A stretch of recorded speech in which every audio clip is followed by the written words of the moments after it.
Spencer, can you send a message to Kobe and for his legacy? I was born in '93. He was drafted in '96. Grew up in South Central Los Angeles. Uh, he was everything to my generation. You feel me? Like there's a whole generation of kids, like LA kids that global obviously, but like that was our childhood. You know what I mean? And the lessons of hard work and as cliche as it may sound, the Mamba mentality, right? Like that's part of the reason I am who I am today, right? Like the mentality of consistent work and pushing through boundaries and playing through injury and never giving up, never falling, just continuing to push through. Shooting the free throws off the Achilles, all types of things that he did, the game winners, all that stuff. Like he was everything to a lot of kids, and I was one of them. I mean, I met Kobe several times, exchanged pleasantries and text messages and things, but and maybe it's a little bit over exaggerating, but I felt like this was the first time he was, looking at me as like the basketball player Spencer. You know what I mean?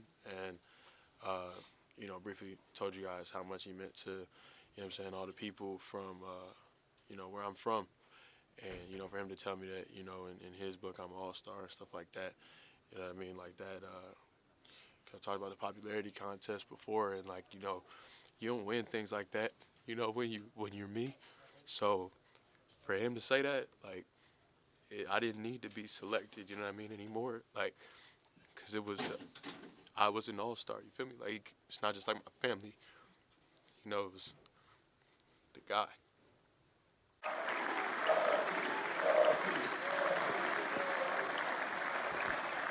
There's a message to Kobe, a message for Kobe and for his legacy. Thank you for this being a GOAT. Thank you for being a true definition of a superstar, paving the way for guys like myself and the guys for the future to come in.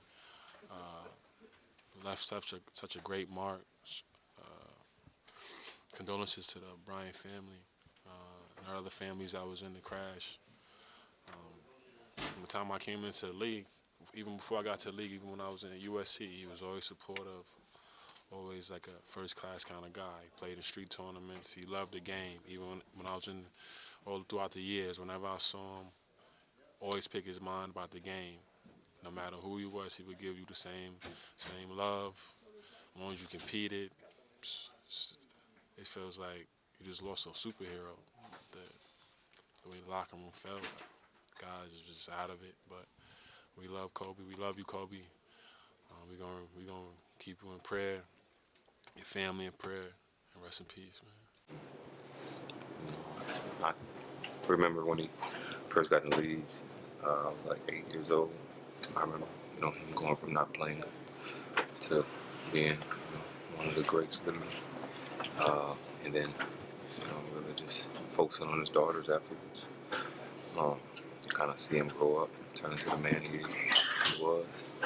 So it means a great deal, man. It's a tough day. We were kind of in the fog. It was kind of just like everybody was in a daze. I know I was in a daze. You try to listen to the game plan, uh, but obviously you got something else weighing on your mind. And it wasn't just one person. It was, like I said, the whole team. Every basketball player, everybody in this room, aspire to be like. And I think that's why, there's obviously such a profound impact across the league. Not only, the accolades, everything that he did in his time in the league, but, the amount of time that I doubt that there's ever been a player that was as committed and dedicated as Kobe to his craft. Obviously, in terms of, I guess a league-wide sort of tragedy, this is probably as significant as it could get. It's definitely one of those things where it's probably one of the more difficult games that we've ever had to prepare and grade to play for. Please join us in a moment of silence in honor of number 24, Kobe Bryant.